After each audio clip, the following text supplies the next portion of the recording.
आइए अब देखते हैं कि हम क्वांटम मैकेनिक्स को किस तरीके से स्टडी करेंगे यहाँ पे। ठीक है, तो फार्मूलेशन मतलब कैसे हम इसको स्टडी करेंगे। तो फार्मूलेशन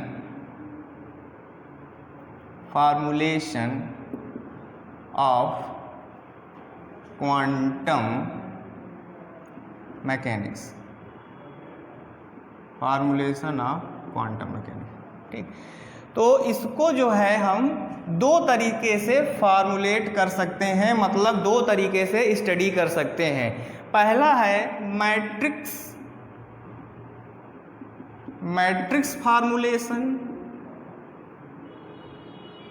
मैट्रिक्स मतलब वही वाला मैट्रिक्स जो आप लोग पढ़ते हैं, मैट्रिक्स फार्मूलेशन, जिसको जो है हाइजेनबर्ग ने दिया था, हाइजेनबर्ग।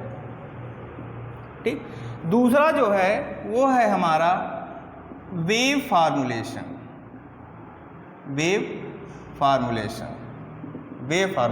जिसको जो है श्रोडिंगर ने दिया था, ठीक, तो जो ये मैट्रिक्स फार्मूलेशन है इसको आपको बीएससी थर्ड ईयर में नहीं पढ़ना है। ठीक, तो मैट्रिक्स फार्मूलेशन अगर आप लोग आगे फिजिक्स लेके पढ़ना चाहते हैं तो आप लोगों को एमएससी में जो क्वांटम मैकेनिक्स पढ़ने को मिलेगी वो पूरा मैट्रिक्स फार्मूलेशन होगा, जिसको जो है हाइजेनबर्ग ने दिया था। बट यहाँ अगर हम बीएससी पार्ट 3 की बात करें तो आपको वेव फार्मूलेशन पढ़ना है, मतलब जिसको श्रोडिंगर ने दिया था। ठीक,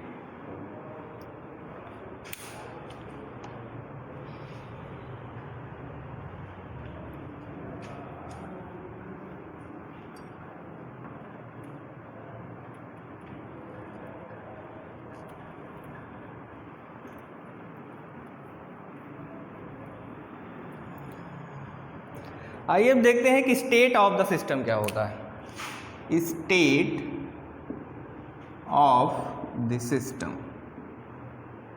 ठीक, अगर हम सिस्टम की बात कर रहे हैं इसका मतलब क्वांटम मैकेनिकल सिस्टम है। ठीक, स्टेट ऑफ द सिस्टम, तो स्टेट, तो क्वांटम मैकेनिक्स में जो स्टेट रिप्रेजेंट की जाती है वो हम एक वेव फंक्शन से ले रहे हैं, क्योंकि अब देखो आगे जो भी बात होगी वेव मैकेनिक्स की बात होगी। ठीक है, क्योंकि हम पहले ही बता देंगे मैट्रिक्स फार्मूलेशन यहाँ पे नहीं पढ़ना है, तो अगर मैट्रिक्स फार्मूलेशन नहीं पढ़ना है तो जो भी होगा, जो भी चीज़ें यहाँ पढ़ी जाएंगी आगे, वेव मैकेनिक्स पढ़ी जाएगी, जो कि जिसने श्रोडिंगर ने जिसको दिया था। ठीक, तो स्टेट ऑफ द सिस्टम, तो क्वांटम मैकेनिक्स में मतलब वेव क्वांटम मैकेनिक्स में क्या होता है कि वेव फंक्शन जो होता है तुम्हारा स्टेट कहा जाता है। तो यहाँ हम लिख सकते हैं कि the state of the system in quantum mechanics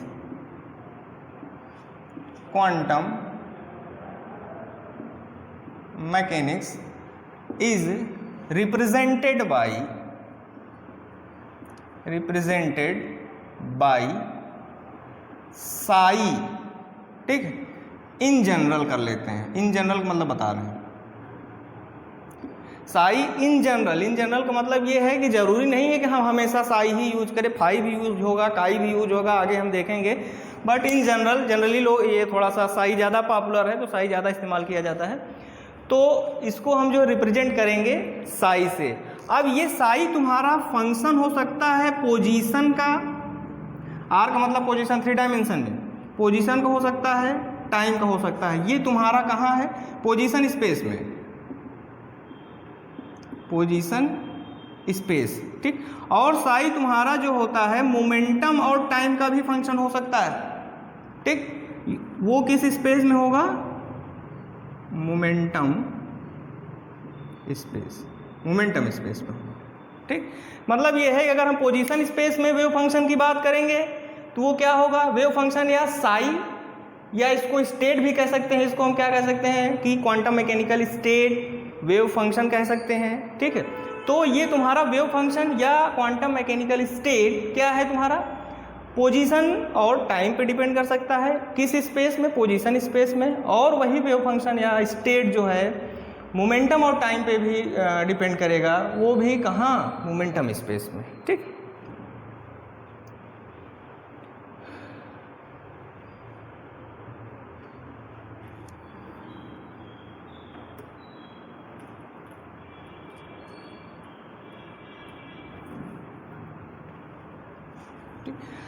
अब हम बात करते हैं कि अगर हम किसी स्टेट को या स्टेट को क्वांटम मैकेनिक्स में अगर हम साइज रिप्रेजेंट कर रहे हैं तो उसका डायमेंशन क्या होगा, ठीक है, क्योंकि फिजिक्स में डायमेंशन बहुत मैटर करता है।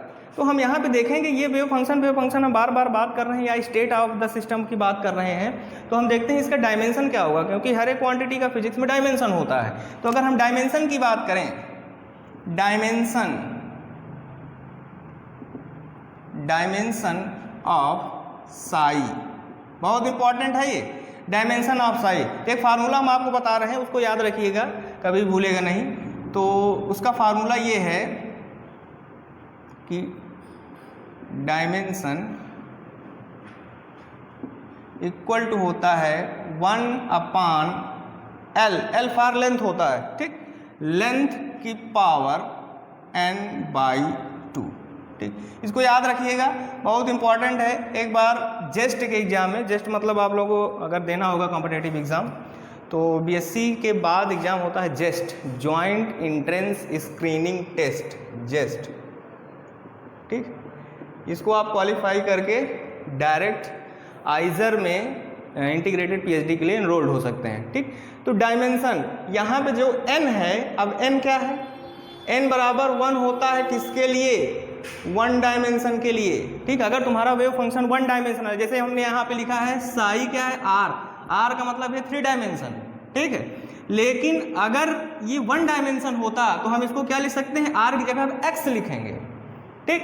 तो इसी तरीके से अगर हमारा ये फंक्शन या वेव फंक्शन जो है 1 डायमेंशन का है तो n की वैल्यू 1 होगी, और n की वैल्यू 2 होगा तब ये हमारा क्या हो जाएगा, 2D हो जाएगा, 2 डायमेंशनल हो जाएगा।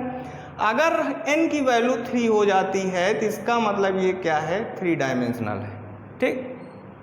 तो जस्ट में यही पूछा गया था कि 1 डायमेंशन में किसी वेव फंक्शन का मतलब स्टेट का वेव फंक्शन का 1 डायमेंशन में उसका डायमेंशन क्या होगा, मतलब ये। तो हमको क्या करना था, वहाँ पे n की वैल्यू 1 रखनी थी, तो हमको कुल मिला के बताना क्या था कि इसका उसमें ऑप्शन था, इस तरीके से हमको टिक करना था। अगर हम l को ऊपर ले जाएं तो ये चला जाएगा, अगर 1 डायमेंशन की बात करें तो -1/2, इस पे टिक करना था। 3 मार्क्स का क्वेश्चन था, ठीक।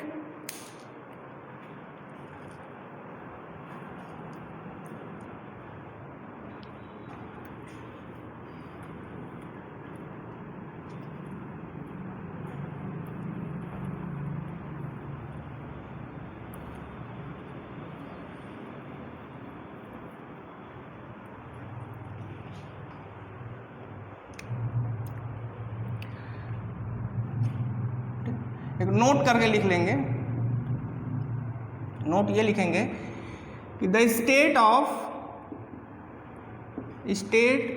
The system is denoted by Sai से, मतलब हम मान लेते हैं कि साई से हम डिनोट कर रहे हैं, then this psi is also known as wave function, ठीक, वेव फंक्शन, ठीक, वेव फंक्शन। अभी हमने बात किया कि साई जो है 3 डायमेंशन में r और t का होता है फंक्शन, ठीक, मतलब 3 डायमेंशन में। अगर हम इसी को 1D में बात करें, मतलब 1 डायमेंशन में बात करें, तो साई तुम्हारा x और t का फंक्शन हो जाएगा। इसी तरीके से अगर हम 2D में बात करें तो साई तुम्हारा क्या हो जाएगा, x, y, t, x, y, t का फंक्शन हो जाएगा 2 डायमेंशन में। इसी तरीके से अगर हम 3D की बात करें तो साई तुम्हारा x, y, z और t का फंक्शन हो जाएगा, ठीक है, ओके।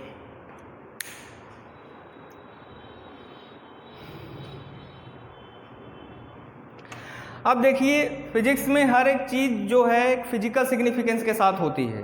तो हम यहाँ पे देखें, हम साई की बात कर रहे हैं कि वेव फंक्शन है, कहीं कह रहे हैं कि स्टेट है, तो हम ये जान लेते हैं कि इसका फिजिकल सिग्निफिकेंस क्या है, क्योंकि बिना फिजिकल सिग्निफिकेंस जाने फिजिक्स पढ़ने का कोई मतलब नहीं है।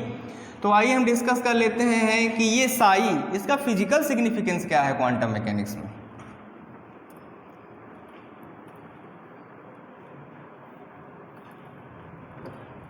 Physical significance.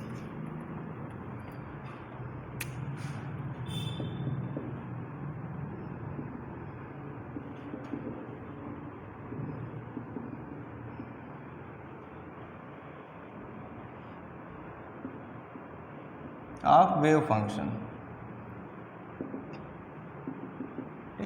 तो फिजिकल सिग्निफिकेंस की अगर हम बात करें तो पहला पॉइंट इसमें यह है कि इसका कोई फिजिकल सिग्निफिकेंस ही नहीं होता। अब आप पूछेंगे ऐसा क्यों, जब फिजिकल सिग्निफिकेंस ही नहीं है तो हम उसको पढ़ें क्यों? ठीक है, कोई बात नहीं। तो पहला पॉइंट हम ही लिखेंगे, हम आगे बता रहे हैं। तो there are no physical significance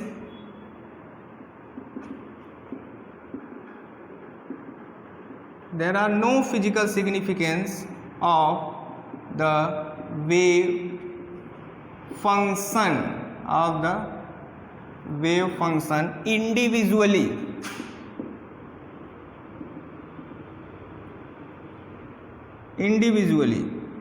individually मतलब यह है कि अकेला साई अगर कहीं पर है तो उसका कोई फिजिकल सिग्निफिकेंस नहीं है। इंडिविजुअली बहुत इंपॉर्टेंट है, क्योंकि इंडिविजुअल होगा तभी उसका फिजिकल सिग्निफिकेंस नहीं होगा। दूसरा ये हम लिखेंगे कि इसके पास सारी इंफॉर्मेशन होती है, मतलब अगर साई कहीं पर है तो उसका खुद का तो कोई फिजिकल सिग्निफिकेंस नहीं है, लेकिन उस स्टेट के बारे में, उस पर्टिकुलर स्टेट के बारे में उसके पास सारी इंफॉर्मेशन होगी। ठीक, तो अगला पॉइंट हम ये लिखेंगे कि द ऑल इंफॉर्मेशन, ठीक, ऑल इंफॉर्मेशन। अब बात आती है कि इंफॉर्मेशन, कौन सी इंफॉर्मेशन हम साई से निकाल लेंगे? किसी स्टेट का मतलब द ऑल इंफॉर्मेशन। इंफॉर्मेशन का मतलब यहाँ पे सिंपली ये है कि उस स्टेट का एनर्जी कितनी है, एनर्जी कितना है, मोमेंटम कितना है, मोमेंटम कितना है, क्या है, पोजीशन क्या है, ठीक है, पोजीशन। ठीक, तो यहाँ पे इंफॉर्मेशन का सिंपली मतलब ये है कि एनर्जी, मोमेंटम, पोजीशन वगैरह। ठीक, तो द ऑल इंफॉर्मेशन मतलब साई जो है अपने अंदर उस स्टेट के, उस पर्टिकुलर स्टेट का जो है सारी इंफॉर्मेशन कंटेन करता है। तो द ऑल इंफॉर्मेशन, इंफॉर्मेशन मतलब एनर्जी, मोमेंटम, पोजीशन etc। तो the all information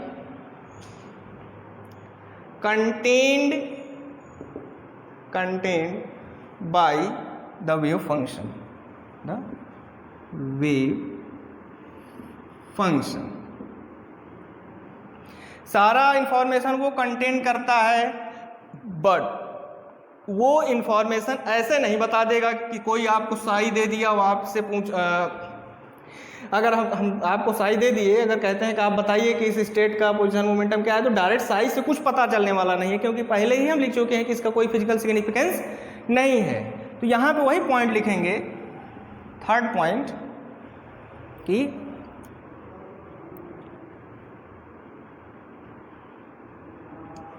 the all information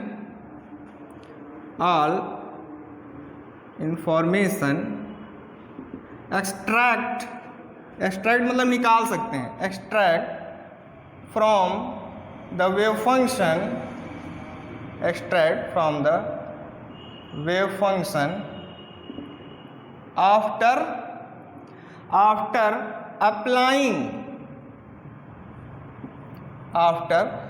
applying certain operators on it। अब बात आती है कि ऑपरेटर क्या होता है। सेकेंड ईयर में आप लोगों को मैथ में पढ़ा होगा। ऑपरेटर मतलब ये है कि अगर किसी फंक्शन पे ऑपरेटर मतलब ये है कि जैसे तुम्हारा सपोज करिए d/dx है, तो ये एक डिफरेंशियल ऑपरेटर है। मतलब ये है कि अगर किसी फंक्शन f पर हम इस पर अप्लाई करते हैं तो ये f तुम्हारा f' में चेंज हो जाएगा। मतलब ये है कि ऑपरेटर, अगर हम इस वेव फंक्शन पे ऐसा ऑपरेटर, इसीलिए हमने सर्टेन लिखा है कि सारे ऑपरेटर नहीं, सर्टेन ऑपरेटर अगर हम इस पे अप्लाई कर दें तो ये इन्फॉर्मेशन मतलब एनर्जी, मोमेंटम, पोजीशन वगैरह हम बड़े आसानी से उस सिस्टम का व उस स्टेट का निकाल सकते हैं। ठीक है, तो सर्टेन ऑपरेटर यूनिट। तो जब तक हम इस पे वेव फंक्शन पे कोई ऑपरेटर अप्लाई नहीं करेंगे तब तक ये कोई इन्फॉर्मेशन देने वाला नहीं है। ऑपरेटर आपके सिलेबस में है, आगे हम सारी चीज़ें ऑपरेटर के बारे में डिस्कस करेंगे। ये भी कई प्रकार के होते हैं, मोमेंटम ऑपरेटर है, एनर्जी ऑपरेटर है, पोजीशन ऑपरेटर है। तो जब मोमेंटम ऑपरेटर इस पर अप्लाई करेंगे तो मोमेंटम देगा, एनर्जी ऑपरेटर अप्लाई करेंगे तो एनर्जी देगा। ठीक, तो अभी बस इतना समझिए कि the information extract from the wave function after applying certain operator, मतलब अगर आपको इन्फॉर्मेशन चाहिए तो आपको क्या करना पड़ेगा, सर्टेन ऑपरेटर उस साई पे अप्लाई करना पड़ेगा, तब आपको इन्फॉर्मेशन उस सिस्टम के बाद उस सिस्टम की इन्फॉर्मेशन आप एक्सट्रैक्ट कर सकते हैं। ठीक, तो 3 पॉइंट्स हो गए, कोई फिजिकल सिग्निफिकेंस नहीं है इंडिविजुअली। ठीक है, all information content by the, मतलब ये सारी इन्फॉर्मेशन कंटेंट करता है, बट वो इन्फॉर्मेशन तभी देगा जब आप क्या करें, उस पर ऑपरेटर अप्लाई करें। ठीक,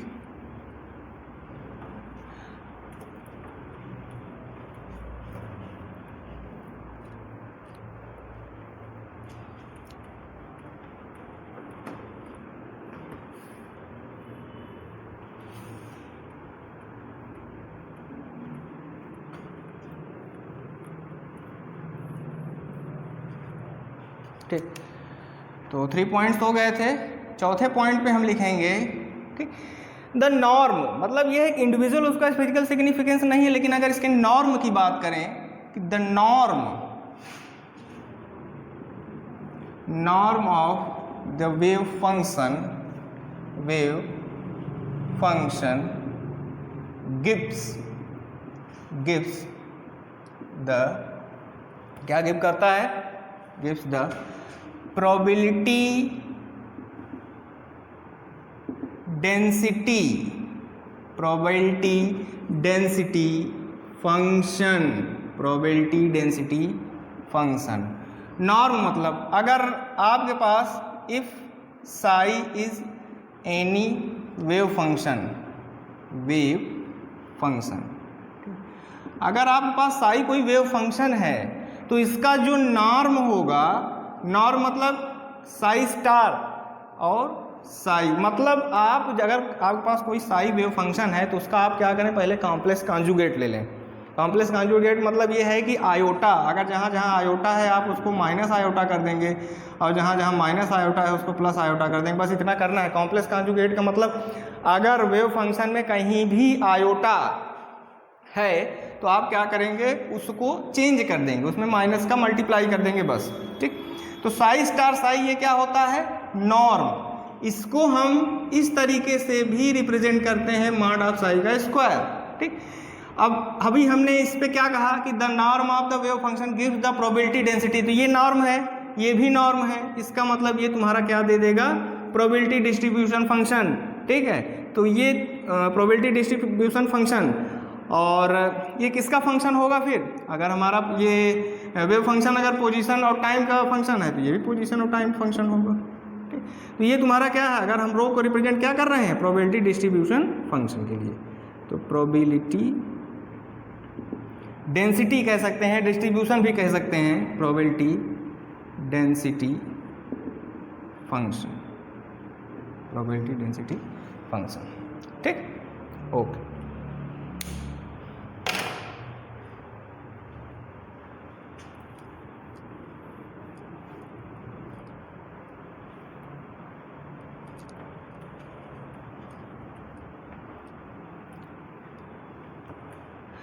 तो अगर आपको प्रोबेबिलिटी डेंसिटी फंक्शन पता चल गया, तो अगर आपसे प्रोबेबिलिटी पूछा जाए तो आप क्या करेंगे, तो देखिए अभी इसमें डेंसिटी लगा हुआ है, अगर इस डेंसिटी वर्ड को हटा दिया जाए तो ये प्रोबेबिलिटी हो जाएगा।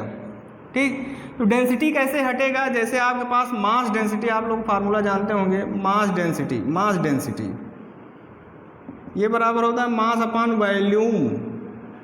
ठीक, तो अगर मास डेंसिटी से, मास ये है, डेंसिटी ये है, अगर आपको मास की ज़रूरत है, सपोज किसी ने आपको मास डेंसिटी दे दी, तो अगर आपको सिर्फ मास की ज़रूरत है तो आप क्या करेंगे, जो भी मास डेंसिटी है उसमें हम वॉल्यूम से मल्टीप्लाई कर देंगे, तो वॉल्यूम कट जाएगा तो मास बचेगा। ठीक, इसी तरीके से ये क्या है, प्रोबेबिलिटी डेंसिटी है, तो मतलब ये क्या है कि क्या होगा, प्रोबेबिलिटी होगा कुछ अपान इसके क्या होगा, वॉल्यूम होगा। अगर 3 डायमेंशन है तो वॉल्यूम होगा, 2 डायमेंशन होगा तो एरिया होगा, 1 डायमेंशन होगा तो एक लाइन होगा। ठीक। तो अगर प्रोबेबिलिटी डेंसिटी फंक्शन दिया गया है, हमको सिर्फ प्रोबेबिलिटी निकालनी है, तो हम क्या करेंगे, उस प्रोबेबिलिटी डेंसिटी फंक्शन में क्या करेंगे, वॉल्यूम से मल्टीप्लाई कर देंगे। बात समझ में आ रही है? तो यहाँ पे लिखेंगे probability of the system, probability of the system. तो अगर हम प्रोबेबिलिटी को P से डिनोट करें, let us consider P is probability of the system, then ठीक, P बराबर क्या लिख सकते हैं हम, P बराबर लिख सकते हैं, ये हमारा क्या है, प्रोबेबिलिटी डेंसिटी फंक्शन है। तो P ये तुम्हारा प्रोबेबिलिटी और प्रोबेबिलिटी डेंसिटी में अंतर होता है, तो ये प्रोबेबिलिटी है, हमको हमारे पास क्या है, प्रोबेबिलिटी डेंसिटी फंक्शन है। तो हम प्रोबेबिलिटी डेंसिटी फंक्शन से प्रोबेबिलिटी कैसे निकालेंगे, तो हमको क्या करना पड़ेगा, वॉल्यूम से मल्टीप्लाई करना पड़ेगा। तो ये तुम्हारा प्रोबेबिलिटी डेंसिटी फंक्शन रो आर टी है, तो मतलब रो है, आर है, टी। इसका मतलब यह है कि अगर हम इसमें वॉल्यूम से मल्टीप्लाई कर दें तो ये प्रोबेबिलिटी बन जाएगा। बट सिस्टम अगर कंटिन्यूअस है तो एक स्मॉल वॉल्यूम ले लेंगे, स्मॉल वॉल्यूम हमने डीवी ले लिया। अगर स्मॉल वॉल्यूम है तो इसको आपको इंटीग्रेट करना पड़ेगा, मतलब समझ रहे हैं ना, जैसे बहुत बड़ा सिस्टम है, ठीक, अगर हम ये छोटा सा पार्ट इसका ले लें, इसका अगर हम इसका पूरे का वॉल्यूम अगर वी है तो इसका वॉल्यूम डी वी होगा, ठीक।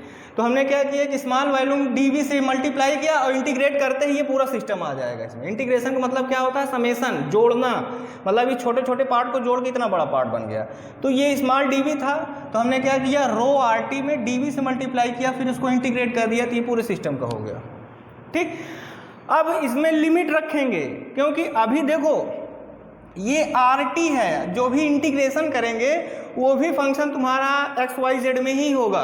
तो आप लोगों जानते होंगे प्रोबेबिलिटी कभी एक्स वाई जेड में नहीं होती, जीरो हो सकती है, मिनिमम जीरो होती है, मैक्सिमम 1, और उसी के बीच में लाई करती है। तो आपको यहाँ पे लिमिट रखनी पड़ेगी। लिमिट कौन सी होगी, लिमिट आप अपने अकॉर्डिंग रखेंगे जैसे प्रॉब्लम में होगा। मतलब अगर सपोज करिए हमको बस इतना वॉल्यूम है, हमको पता करना है इतने वॉल्यूम में कितनी प्रोबेबिलिटी डेंसिटी है, तो हम क्या करेंगे, इतने वॉल्यूम की लिमिट यहाँ पे रख देंगे, ठीक। तो आपकी प्रोबेबिलिटी आ जाएगी उस सिस्टम की।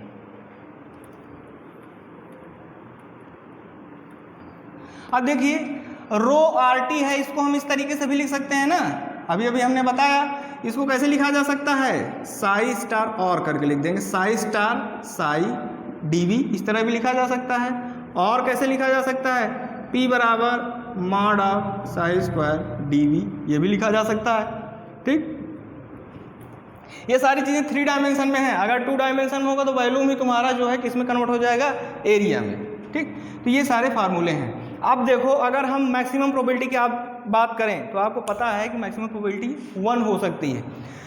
मतलब ये है कि अगर इसको या इसको, इन तीनों में से किसी को अगर हम 1 के बराबर कर दें तो वो प्रोबेबिलिटी मैक्सिमम हो जाएगी। मैक्सिमम मतलब 1 से ज़्यादा नहीं हो सकता, ठीक। तो इसको हटा दे रहे हैं।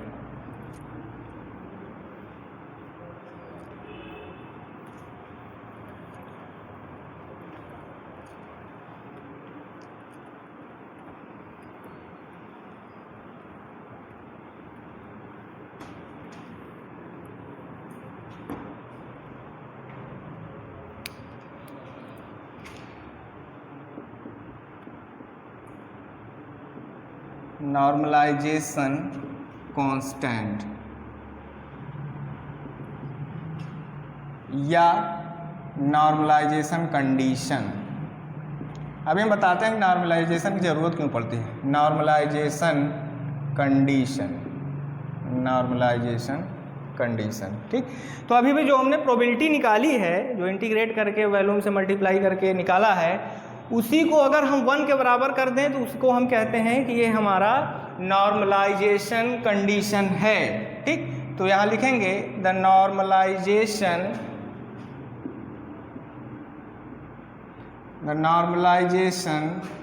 कंडीशन इज गिवन बाय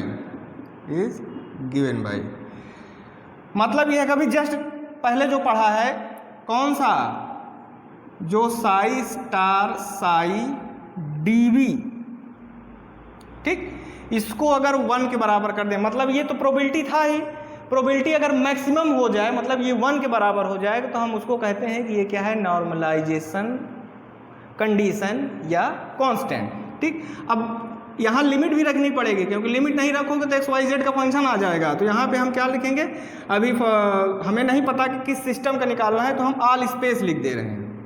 ठीक, ऑल स्पेस, ये कंडीशनल है, हमेशा ऑल स्पेस नहीं होगा। अगर प्रॉब्लम में आपके एरिया या वॉल्यूम कन्फाइंड है तो बस उसका हम लिमिट रखेंगे। अगर पूरे यूनिवर्स का है, पूरे उसका है, तो हम ऑल स्पेस लेंगे, तो माइनस इन्फाइनाइट से प्लस इन्फाइनाइट लिमिट हो जाएगी। तो मतलब ये है तुम्हारा नॉर्मलाइजेशन कंडीशन। ठीक, अब समझते हैं कि ये नॉर्मलाइजेशन कंडीशन की ज़रूरत क्यों पड़ती है। ठीक, तो ज़रूरत ये है कि अब देखिए, आप अगर हम ऑल स्पेस में किसी वेव फंक्शन, मतलब साई स्टार साई डीवी, मतलब वॉल्यूम में किसी ऑल स्पेस में अगर हम इसको इंटीग्रेट कर रहे हैं, उसको 1 के बराबर दिखा रहे हैं, तो इसका मतलब ये है कि पार्टिकल कहीं न कहीं एग्जिस्ट कर रहा है। बात समझ में आई? नहीं समझ में आई? देखिए, फॉर एग्जांपल हमने क्या किया, एक ये बॉक्स है, ठीक है, इसको हमने ऑल स्पेस मान लिया। ठीक, अगर हमने इसको ऑल स्पेस मान लिया, तो जिस पार्टिकल का, क्वांटम मैकेनिक्स में जिस पार्टिकल का हमें स्टडी करना है, तो इस स्पेस में होना चाहिए। अगर हम ऑल स्पेस का इंटीग्रेशन कर रहे हैं 1 के बराबर, इसका मतलब हमने अगर एग्जांपल के लिए इसको ऑल स्पेस माना, तो पार्टिकल इसके अंदर होना चाहिए। उस पार्टिकल की स्टडी कर रहे हैं जो इस वॉल्यूम के अंदर है। अगर अंदर है तो इसका मतलब ये है कि इसके अंदर, इस वॉल्यूम के अंदर उस पार्टिकल के पाए जाने की संभावना एक तरीके से अगर 1 है, इसका मतलब कि वो डेफिनेटली है। किसी का अगर प्रोबेबिलिटी 1 हो गया तो इसका मतलब 100% वो वहाँ पे एग्जिस्ट कर रहा है। तो आप समझिए, ऑल स्पेस के लिए हमने इतना पूरा मान लिया, इसके अंदर कोई वेव फंक्शन था साई स्टार साई हमने किया, और डीवी लिया, स्मॉल डीवी लिया, जब इंटीग्रेट किया तो पूरा पूरा उसमें आ गया। इसको 1 करने का मतलब ये है कि इस पूरे वॉल्यूम में पार्टिकल कहीं न कहीं एग्जिस्ट कर रहा है। अब भाई जब पार्टिकल एग्जिस्ट करेगा तभी तो हम आगे पढ़ेंगे, और पता चला कि जो वॉल्यूम हमने लिया है उसमें पार्टिकल है ही नहीं, तो स्टडी किस बात की। ठीक, क्योंकि क्वांटम मैकेनिक्स आँख से दिखती तो है नहीं। जैसे क्लासिकल मैकेनिक्स में आपको सब दिखता है, आप लोगों ने बहुत सारे एक्सपेरिमेंट किए होंगे फर्स्ट ईयर में, सेकेंड ईयर में, स्पायरल स्प्रिंग है, फ्लाई व्हील है, सारी चीज़ें वहाँ दिखती हैं। बट क्वांटम मैकेनिक्स में कुछ दिखता उगता है नहीं, सब क्या होता है, बस अंधेरे में तीर मारना है। तो अब देखिए, अगर हम इसको 1 के बराबर कर दे रहे हैं, तो ये हम श्योर हो गए कि हमारा जो वैल्यू V या dV लिया गया है, उस dV के अंदर ही पार्टिकल एग्जिस्ट कर रहा है। तो यही कारण है कि सारे वेव फंक्शन को नॉर्मलाइज करने की ज़रूरत पड़ती है। तो क्यों नॉर्मलाइज करते हैं? नॉर्मलाइज अगर हम नहीं करेंगे तो हमें पता ही नहीं है कि पार्टिकल उस पर्टिकुलर रीजन में, उस पर्टिकुलर वॉल्यूम में है भी कि नहीं। यही कारण है कि वेव फंक्शन हमेशा आप क्या करोगे, नॉर्मलाइज करके यूज़ करोगे। ठीक, अब देखो, अगर यही 0 के बराबर हो जाए, अगर ये 0 के बराबर हो जाए तो इसका मतलब पार्टिकल उसके अंदर है ही नहीं। तो अगर पार्टिकल उस पर्टिकुलर इस वॉल्यूम के अंदर नहीं है तो इस इंटीग्रेशन की वैल्यू 0 हो जाएगी, वो नॉर्मलाइजेशन कंडीशन नहीं है। लेकिन अगर ये 1 है तो इसका मतलब वो कहीं ना कहीं एग्जिस्ट कर रहा है। इसका मतलब ये है कि इसी को हम क्या कहेंगे, नॉर्मलाइजेशन कंडीशन। तो सारे वेव फंक्शन को आपको नॉर्मलाइज करने की ज़रूरत पड़ेगी। ठीक, तो थोड़ा सा लिख लेते हैं फिजिकल सिग्निफिकेंस के लिए।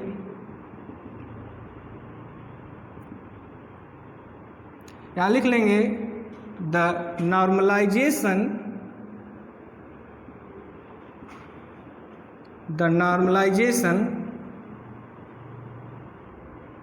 condition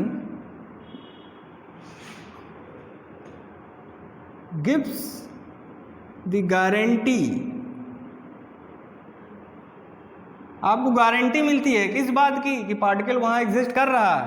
the normalization condition gives the guarantee for the existence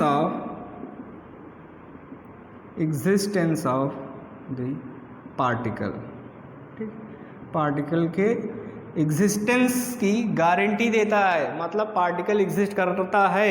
अगर जो भी वेव फंक्शन नॉर्मलाइज है या आपने उसको नॉर्मलाइज कर लिया तो इसका मतलब आप उसको आगे प्रोसीड कर सकते हैं, उस पर ऑपरेटर वगैरह अप्लाई करके सारी चीज़ें एक्सट्रैक्ट कर सकते हैं। बट अगर वो नॉर्मलाइज ही नहीं है तो आपको कोई गारंटी नहीं देगा कि पार्टिकल है भी नहीं। अब आपको पता ही नहीं है कि पार्टिकल है कि नहीं है तो आप क्या करोगे, तो वो स्टडी बेकार है ना, जब पता ही नहीं है।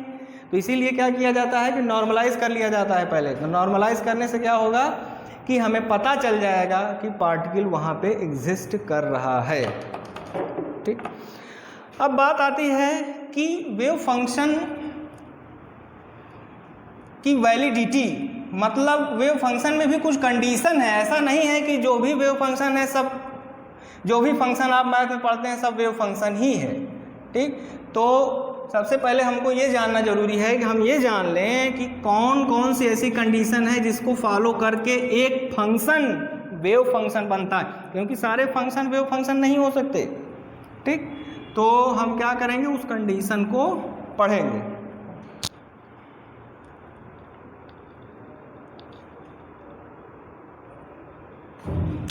तो यहाँ लिख लेते हैं वैलिडिटी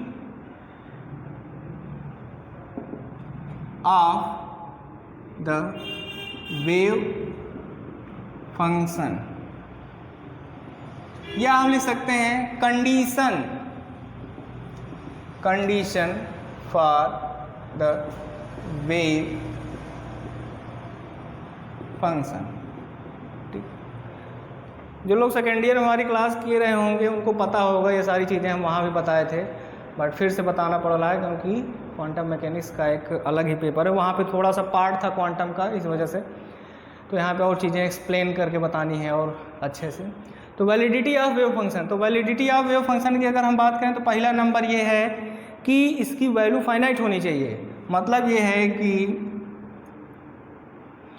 वेव फंक्शन, या वेव फंक्शन क्या लिखें, डायरेक्ट लिखें, it should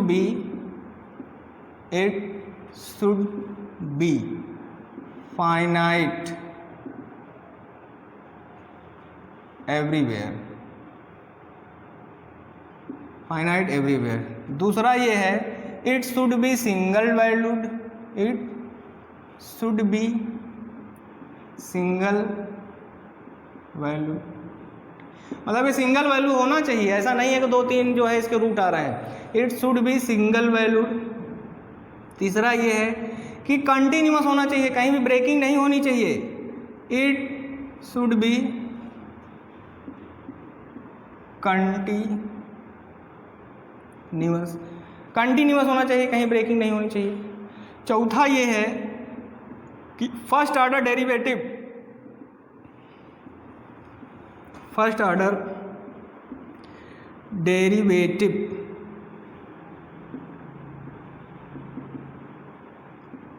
first order derivative should be continuous. तो साई कंटिन्यूअस होना चाहिए, साथ ही साथ D psi by D x भी कंटिन्यूअस होना चाहिए। दैट इज, यहाँ पे लिख लेंगे, that is D psi by D x, ये भी क्या होना चाहिए, कंटिन्यूअस। ठीक, पांचवा ये है स्क्वायर इंटीग्रेबल होना चाहिए, मतलब it should be square integrable. Square integrable मतलब ये है कि जो इसका नॉर्म है, ठीक है, साई स्टार साई या डीवी, या इसको हम इस तरीके से लिख सकते हैं mod of psi square dV. तो डीवी तुम्हारा वैल्यूम एलिमेंट है, इसकी वैल्यू फाइनाइट होनी चाहिए, समझ रहे हैं ना, फाइनाइट होनी चाहिए, इंटीग्रेबल होना चाहिए। अगर ये इंटीग्रेट होगा तभी यहाँ पे कुछ फाइनाइट वैल्यू आएगी। ठीक, ऑल स्पेस लिख लेते हैं, यहाँ पे हम बता चुके हैं ऑल स्पेस क्यों लिख रहे हैं, ये कंडीशनल है ऑल स्पेस। ठीक, तो ये फाइनाइट वैल्यू हो सकती है, ये 0 हो सकता है, मतलब इसकी ये फाइनाइट वैल्यू तुम्हारा 0 से 1 के बीच में लाई करेगी। 0 1 मतलब मैक्सिमम तुम्हारा 1 हो सकता है अगर प्रोबेबिलिटी मैक्सिमम है, मिनिमम 0 या 0 से 1 0 1 के बीच में। ठीक,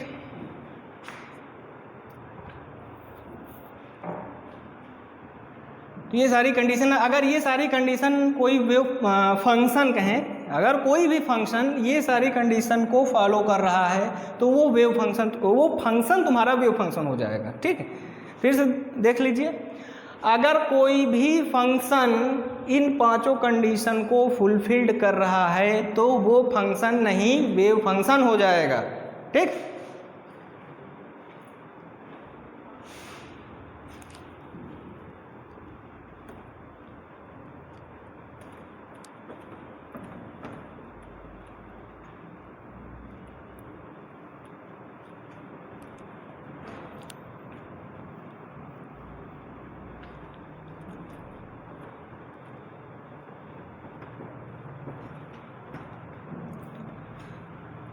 अब कुछ प्रॉब्लम कर लें तो आप लोगों को और अच्छे से क्लियर हो जाएगा। ठीक है, identify the following for the wave function. Wave function के लिए आप लोग इसको आइडेंटिफाई करें, कौन सा वेव फंक्शन है, कौन सा वेव फंक्शन नहीं है। तो पहला अगर हम बात करें तो सपोज करिए वन डायमेंशन के लेते हैं, ये x है हमारा और ये तुम्हारा साई है। ठीक, तो सपोज करिए हमने ऐसे बना दिया। ठीक, ये वेव फंक्शन का प्लॉट ऐसे आ रहा है। दूसरा है ये x है और ये तुम्हारा साई। ठीक, ऐसे हमने कर दिया।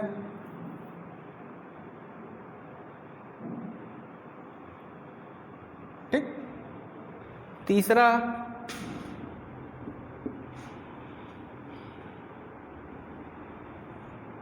हमने x कर लिया, इधर साई। ठीक, ये हमने बना लिया। ठीक, अगर हम पहचाने कि इसमें कौन सा वेव फंक्शन है, कौन सा वेव फंक्शन नहीं है, तो अगर हम इसकी बात करें पहले वाले की, तो देखो पहला उसमें था कि क्या कंडीशंस हैं, सिंगल वैल्यूड होनी चाहिए। ठीक है, कंटिन्यूअस एवरीवेयर होने चाहिए और फाइनाइट होने चाहिए। तो देखो सिंगल वैल्यू ये वाला फंक्शन है, हमें नहीं लग रहा है। देखो अगर हम इस पॉइंट की बात करें, इस पर्टिकुलर पॉइंट की बात करें, तो ऐसे हम एक लाइन ड्रॉ करें तो हम देखते हैं कि इस पर्टिकुलर पॉइंट पे इस फंक्शन के 3 वैल्यूज हैं। एक वैल्यू यहाँ मिल रही है, एक वैल्यू यहाँ मिल रही है, एक वैल्यू यहाँ मिल रही है। मतलब ये है कि वो सिंगल वैल्यूड की कंडीशन को ये सेटिस्फाई नहीं कर रहा है। मतलब ये क्या है, वेव फंक्शन नहीं, वेव फंक्शन नहीं। पांचों कंडीशन में एक भी कंडीशन अगर फेल हो जाती है वो वेव फंक्शन नहीं होगा। फिर से देखिए ये वाला, यहाँ पे आप कोई भी पॉइंट देख लीजिए, ड्रॉ कर लीजिए, हर जगह क्या है आपको एक ही वैल्यू मिलेगी, चाहे जहाँ पे आप ड्रॉ कर लें। देखो एक यहाँ मिला, एक यहाँ मिला, और ये कंटिन्यूअस भी है। ठीक, इसका मतलब ये क्या है, ये वेव फंक्शन है, वेव फंक्शन ये है। ठीक, इसी तरीके से इसमें भी देख लेंगे, सारे पॉइंट्स सिंगल वैल्यूड हैं, कंटिन्यूअस भी है, इंटीग्रेबल भी होगा। तो इस तरीके से हम इसको भी क्या कहेंगे कि ये भी वेव फंक्शन है।